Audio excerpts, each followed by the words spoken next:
제가 얼마 전에 존경하는 우리 강용준 목사님으로부터 6.25 행사에서 설교를 좀 해달라고 말씀하셔서 어떤 제목을 선정을 할까 하는데 오늘 현수막에 있는 것처럼 6.25 상기 나라 사랑 기도회다. 그래서 상기하자 6.25 제목을 상기하자 6.25 이렇게 정해서 말씀을 준비를 했습니다.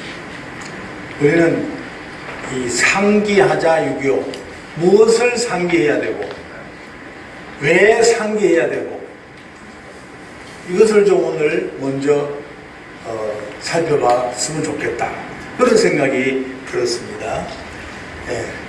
이 상기하자는 remember 기억하자 6.25를 기억하자. 왜 기억하냐? 그 어렵고 힘든 많은 사상자를 낸 그런 6.25를 통해서 다시는 이 땅에 전쟁이 없게 하자. 또 그런 걸 통해서 우리가 더 열심히 노력해서 나라를 부강시키자. 그래서 늘 우리는 6.25를 상기하자 6.25 이렇게 정하고 또 그렇게 왔습니다. 1950년 6월 25일 날 6.25가 있었으니까 지금 71년째가 되고 있습니다. 6.25는 왜 일어났을까? 많은 사람들은 그냥 6.25가 일어났지. 근데 사실은 예수 믿는 두 친구가 불장난을 일으켜서 6.25가 일어난 것입니다. 한 사람은 기독교 집안에서 자란 김일성이라는 청년이고 또 한 사람은 남한의 충남에서 태어난 박헌영이라는 공산당 그 대표였습니다. 이 두 사람이 결탁을 해서 그 소련의 스탈린을 찾아갑니다. 지금 우리는 비밀리에 전쟁 준비를 많이 했습니다. 이제 남한을 적화 통일하려고 하니까 무기도 좀 많이 주시고 허락해 주세요. 그렇게 둘이 가서 부탁을 합니다. 스탈린은 생각을 합니다. 그것은 너희들 사정이고 지금 세계는 미국도 있고 중국도 있고 강대국들이 있기 때문에 함부로 허락해 줄 수 없다. 그럴 때 박헌영이는 머리가 좋아서 이렇게 얘기합니다. 동화만 두시면 서울은 사흘 만에 함락시킬 수가 있습니다. 사흘 만에 함락시키고 조금만 기다리면은 남한에 있는 100만 공산당원들이 일어납니다. 그렇기 때문에 오래 걸릴 전쟁도 아닙니다. 금방 적화 통일을 할 수 있습니다. 그래서 자꾸 쪼르다 보니까 스탈린이 사인을 해줍니다. 그래서 6월 25일 자정이 지나면서 전군의 명령이 하달되고 새벽 4시를 기해서 전 휴전선에서 탱크 244대를 앞세우고 북한군 12만 명이 쳐 내려왔습니다. 그것이 불장난입니다. 저 두 사람은 각자 야망이 있습니다. 무슨 야망이냐? 김일성은 군대를 장악하고 있지만은 아직 공산당 전체를 장악하고 있지 않았습니다. 또 박헌영이는 군대는 장악하지 못했지만은 지금 남한의 공산당 전체를 장악하고 북한에도 공산당을 계속해서 키워나가는 그런 야심만만한 두 사람이 결국 전쟁을 일으키고 전쟁은 군인들이 하기 때문에 승리하자 전쟁이 끝나자 박헌영이를 처단해버려. 그런 일이 6.25입니다. 그래서 6.25가 시작되면서 서울이 순식간에 탱크를 앞세우니까 수많은 사람들이 죽으며 사흘 만에 서울이 함락되고 낙동강까지 가는데 채 한 달이 걸리지 않았어요. 그때 다급해진 이승만 대통령은 무초대사, 당시에 미국 대사 이름이 무초입니다. 무초대사에게 빨리 만나가지고 본국에 연락해서 우리를 도와달라 해라. 그러면서 여러 가지 말씀을 합니다. 근데 이승만 대통령 그때만 해도 장로고 신앙이 너무 좋았어요. 기도하고 모든 걸 결정하는 거예요. 그래서 모든 내각에 있는 그런 장관들 말할 것도 없고 전부가 기도하면서 대책을 수기하지만은 이미 전쟁은 일어나서 지금 낙동강까지 밀려서 이제 부산이 이제 함락되면 우리는 어디로 가느냐. 그렇게 할 때 그 이승만 대통령의 매부가 되는 메가드 장군이 인천 상륙을 하게 됩니다. 그래서 이 미국에서는 작반 소련도 생각하고 중국도 생각하고 하니까 서울만 함락시키고 수복하고 휴전선 38선에서 전쟁을 그만하자, 그렇게 얘기합니다. 그때 이승만 대통령과 내각들은 그게 아닙니다. 이왕 이렇게 전쟁을 저들이 일으켰으니까 우리는 북진 통일을 해야 됩니다.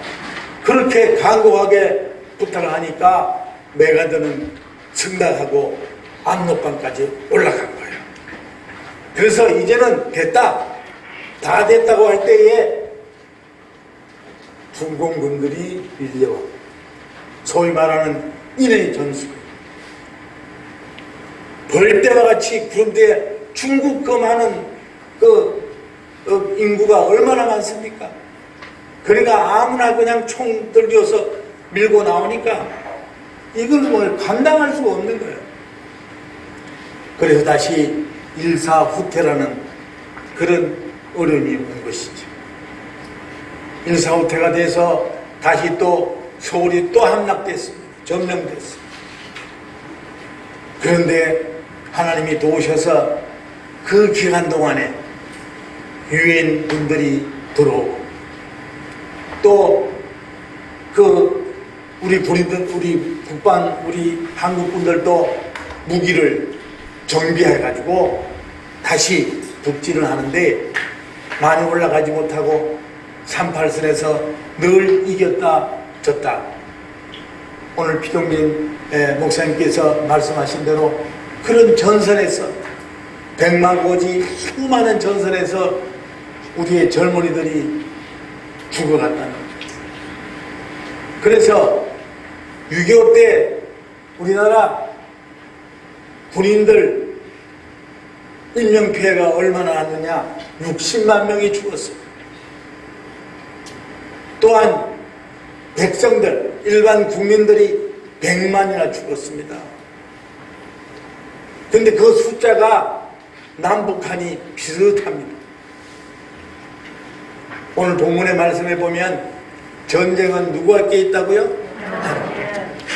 인류의 전쟁은 하나님이 허락하면 전쟁이 일어나는 거예요. 하나님의 섭리 속에서 우리는 살 수밖에 없어요. 물론 육적인 전쟁도 하나님이 함께 하시고 하나님 안에 계시지만은 영적 전쟁도 하나님이 다 관장하고 계십니다. 박헌영이나 김일성은 전부 예수를 잘 믿던 사람들. 특히 박헌영이는 아주 예수를 잘 믿었어요. 근데 그가 왜 그렇게 공산당으로 변했느냐? 그가 유학을 갔는데 그 당시에 일정시대니까 유학을 갔는데 중국으로 갔어요. 가가지고 좋은 걸 배워야 되는데 공산주의에 대한 것을 배웠단 말이에요. 그래서 그가 사상이 공산주의로 바뀌면서 너무 머리가 좋아요. 그래서 삽시간에 100만 당원을 만들어낸 거예요. 근데 여러분 생각에 어떻게 그렇게 빨리 100만 공산당원들이 이 남한에 생겼느냐. 공산주의와 자본주의를 잠깐 말씀드리면, 공산주의나 자본주의나 다 백성들을 잘 살게 해야 되겠다. 그건 똑같아요. 공산주의도 백성들을 잘 살게 해야 돼요. 자본주의도 백성들을 잘 살게 해야 돼요. 똑같은데 뭐가 차이가 있느냐? 공산주의는 토지를 가진 부자들, 토지를 가진 부자들, 물질을 가지고 있는 사람들 것을 뺏어서 나눠주자. 그게 공산주의요. 다 같이 나눠 먹자. 자본주의는 뭐냐? 그들을 더 잘 살게 해서, 그들을 더 육성해서, 지금 말하면 기업들을 더 육성해서 그들이 돈을 벌면 세금을 많이 거두어서 백성들을 잘 살게 하고, 그것이 바로 자본주의예요.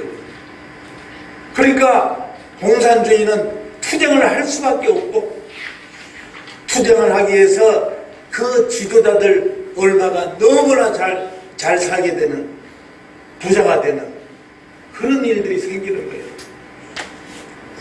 우리는 공산주의와 자본주의를 되게 짧게 얘기했지만은 그런 일이 생기는 거예요. 마치 황금알을 낳는 그 일을 공산주의는 잡아서 배를 째서 그걸 다 나눠주는 거야. 그 다음에 어떻게 하자는 거야.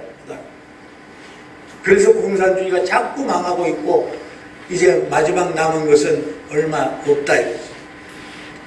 자본주의는 그게 아니에요. 거위를 잘 기르고 먹이를 더 잘 줘서 알을 더 낳게 해서 다 같이 잘 살자는 게 바로 자본주의인 것입니다. 그래서 6.25는 비극적으로 많은 사상자를 냈을 뿐만 아니라 경제적으로도 많은 기반시설, 뭐 별로 없지요, 기반시설이. 그렇지만은 그 시설만큼 다 망가지고 없어지고, 여러분 6.25 후에 얼마나 어려웠습니까? 저는 6.25 중에 아버지가 군인이었었는데 휴가 왔다가 저를 만들어서, 제가 52년생입니다. 6.25가 53년 7월 달에 끝났으니까 한참 전쟁 중에 제가 태어났어요. 그런데 그 후에 얼마나 어려웠습니까? 60년대 초반까지 초건 목피, 너무 어려운 나라였죠. 그런데 불과 70년 만에 우리나라가 어떻게 바뀌었어요? 세계 10대 선진국에 들어가 있고, 군사로는 6대 강국에 속해 있습니다. 6대 강국. 더구나 지금 미국에서 미사일 거리 제한을 풀어줘서 지금 일본뿐만 아니라 세계가 우리를 두려워하고 있는 그런 강국이 된 거예요. 그러면 북한보다도 못 살았던 우리나라가 어떻게 이렇게 잘 살게 됐을까? 하나님의 은혜입니다. 하나님은 이미 전쟁을 치르면서 이승만 대통령을 장로로 세우셨습니다. 이승만 대통령이 세 가지 큰 업적을 남겼어요. 하나는 뭐냐? 기독교 국가로 자리를 잡았어요. 우리 교회들이 이렇게 예배당을 구입하거나 이렇게 하면 세금이 없죠. 다 이승만 대통령 때 다 만드는 거예요. 예. 종교의 자유를 만들고 마음껏 기도하고 부르짖어도 관계없지. 우리나라처럼 예수 믿기 좋은 나라 어디 있겠어요? 최근에 코로나 때문에 좀 고통스럽지만은 그런 나라를 만들었어요. 뿐만 아니라 미국에서 유학한 이승만 대통령이 미국과 친했어요. 그래서 미국으로부터 전후에 6.25 후에 많은 그런 구호물자, 여러분 아시죠? 나이 드신 분들은 알아요. 그 뭐 우유나 빵이나 옷이나 뭐 많이 가져왔죠. 뭐 저는 어릴 때 추억이요. 그 구호 물자 중에서 쇠타 있습니다. 쇠타. 독구리라고 그러죠. 쇠타. 그거를 하나 이제 우리 어머님이 이제 타왔어. 타왔는데 얼마나 큰지 애들 서희, 우리 형제들 서희 들어가서 놀아 쓰고, 그렇게 컸단 말이에요. 그런데 어머님이 그걸 다 풀어가지고 제 독구리도 떠주고 누나들 독구리도 떠주고 맥벌을 만들었어요. 그렇게 미국의 도움 때문에 우리나라가 이렇게 성장할 수 있는 기초가 마련됐다는 거예요. 우리는 이승만 대통령을 잊으면 안 되는 거예요. 건국 대통령. 아멘. 그래서 이승만 대통령이 정말로 우리나라에 큰 그런 그 부국 강병하는데 기초석을 쌓았다. 물론 그가 호불호도 있지만은 여하튼하고 이어서 누가 나타났느냐, 좀 변환기를 거치다가 박정희 대통령이 나왔어. 근데 뭐 박정희 대통령에 대해서는 다 아니까 좀 중요한 얘기를 하면요, 박정희 대통령은 육군 소령 때까지는 공산당원이었습니다. 그래서 군 안에 있는 공산당 첩자들을 다 심어놨었어. 네. 물론 박헌영이가 지령을 했어요. 그래서 군부대의 요직은 공산당원들이 다 차지했단 말이에요. 장교도. 그런데 박정희 대통령이 소령 시대에 전향을 했습니다. 전향을 해서 자기가 갖고 있는 200여 명의 공산당 장교들을 싹 색출해가지고 다 제거했어요. 여러분 얼마나 그것이 큰일인지 몰라요. 뭐 경제를 살리고 이건 다 알잖아요. 그가 전향함으로 말미암아 군 내부에 공산당이 없어졌단 말이에요.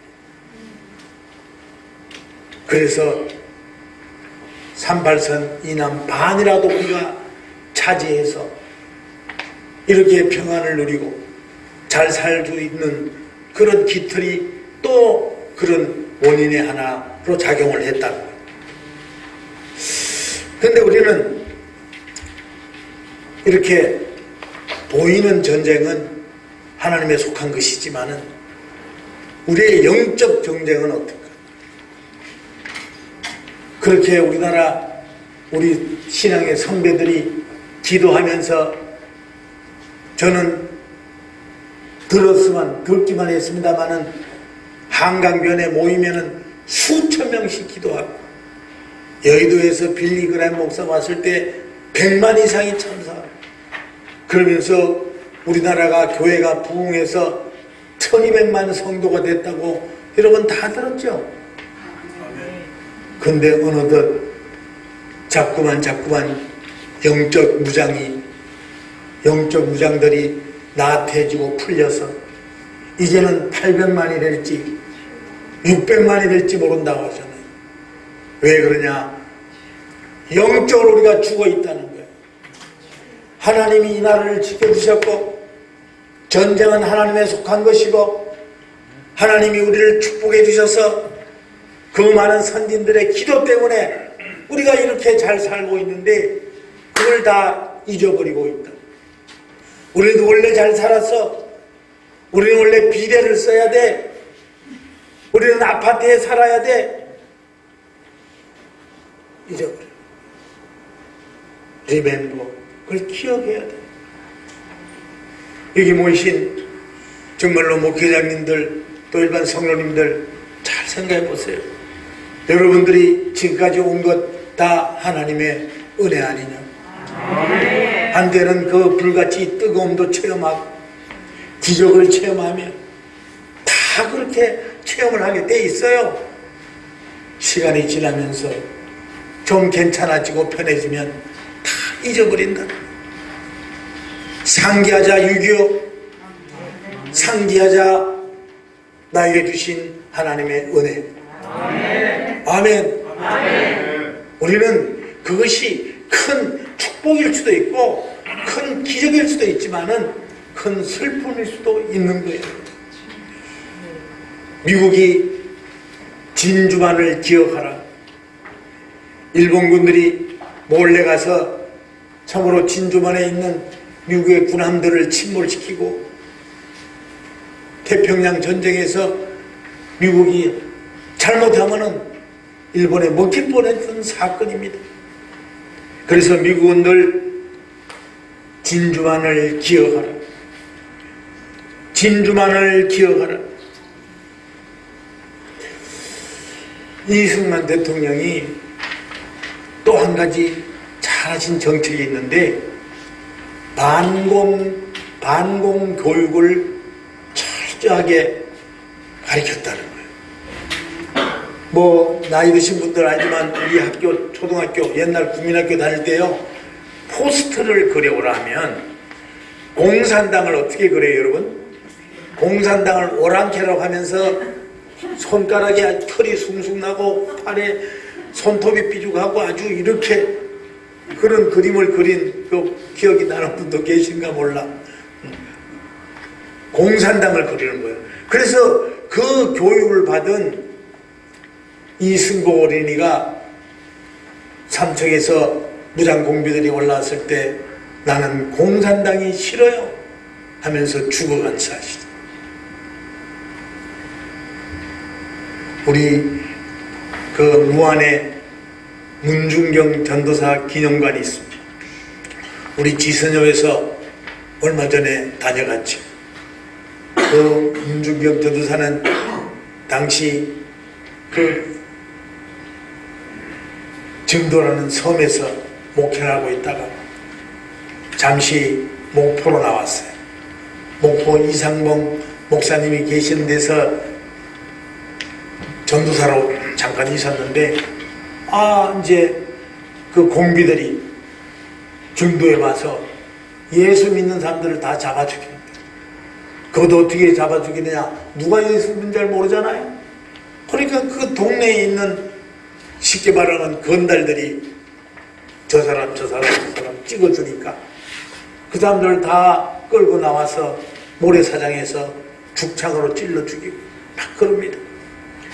그러니까 그 소식을 들은 문중경 전도사는 내가 가서 대신 죽으리라.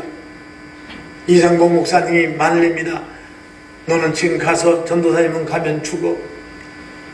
당신은 가면 죽어. 며칠 더 있다 가라고 하는데도 불구하고 그는 배를 타고 중도로 갑니다. 지금은 다리가 다 돼 있습니다. 그랬더니 이제 많이 죽었지.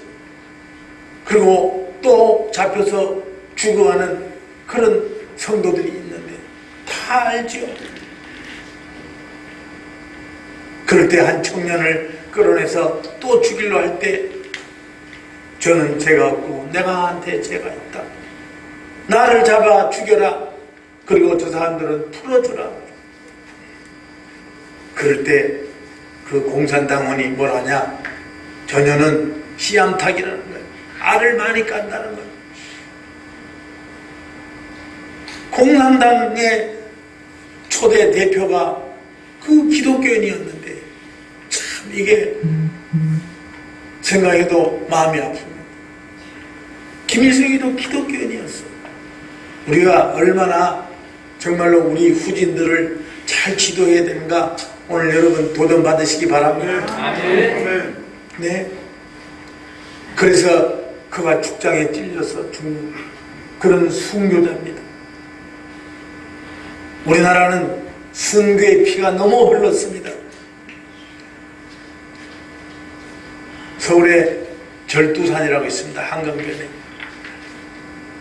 거기 가서 보면은 이 작두를 갖다 놓고 예수를 믿는다면 딱 자릅니다.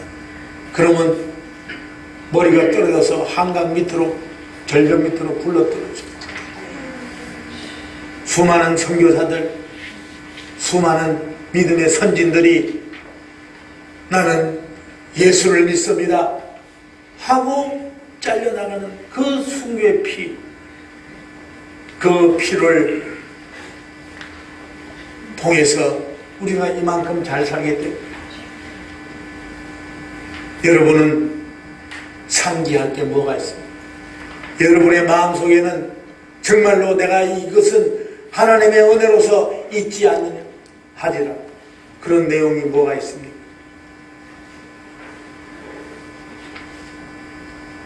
우리는 그걸 잊지 말아야 돼.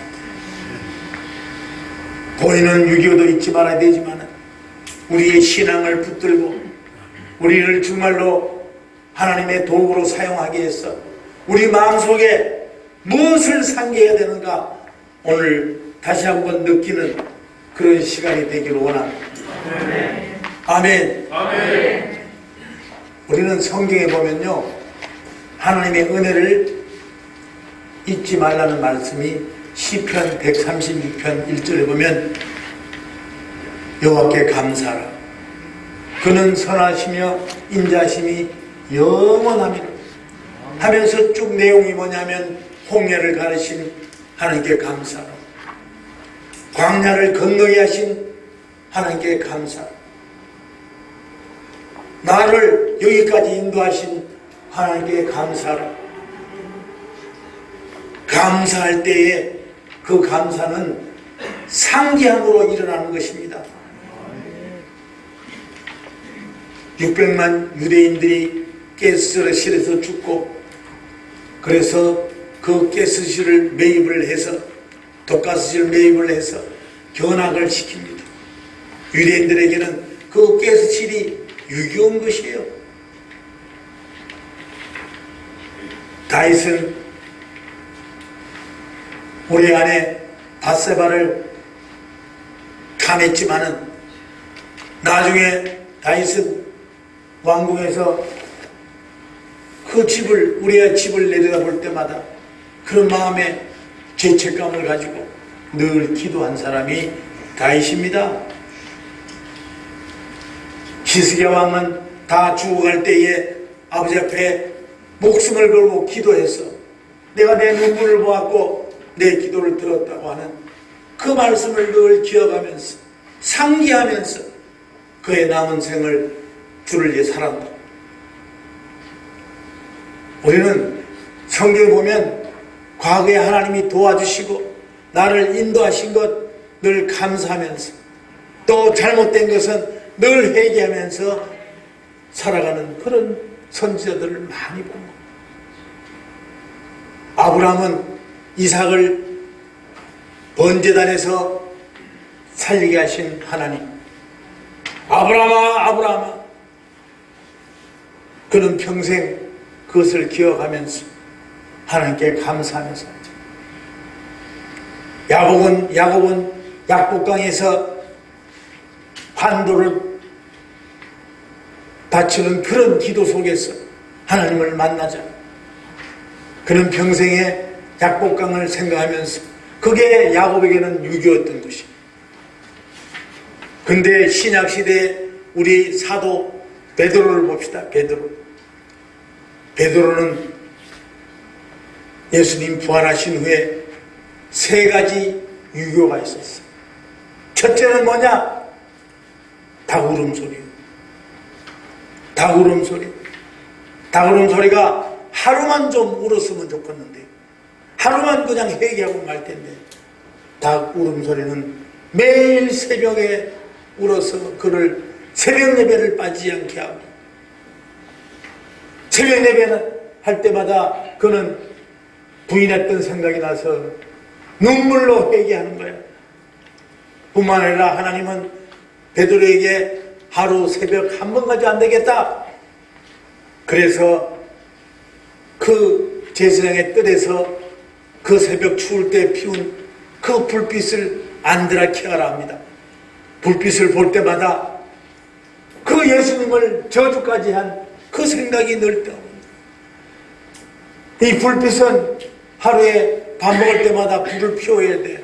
그래 빵을 굽지. 불 피울 때마다 새벽에는 닭 울음소리, 밥 먹기 전에 늘 불을 볼 때마다 그는 회개했어. 그래서 그는 너무 회개의 눈물을 흘려서 눈이 짓물렀다고 합니다. 세 번째, 그가 유교를, 그에게 속한 유교는 뭐냐면 예수님의 눈빛이에요.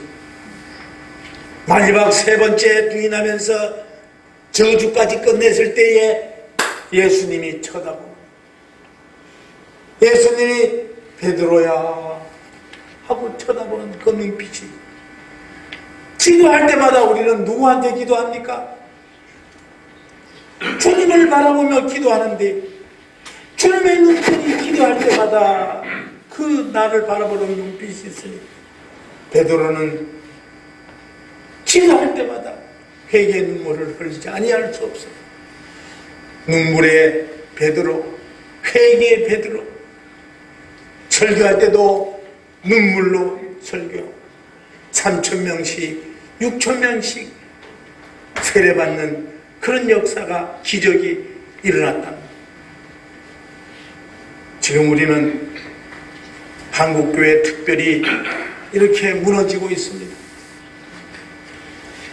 오늘 모인 이 지선협 여러분들, 관계자 여러분들, 오늘 또 모인 여러분들이 이제는 다시 한번 상기하면서 유교를 상기하듯이 우리의 신앙을 다시 한번 상기해서 하나님이 이렇게 나를 도와주셨는데, 하나님이 이렇게 나를 살려주셨는데, 하나님이 나를 이렇게 회복시켜 주셨는데, 그걸 생각하면서 잊지 마시기 바랍니다.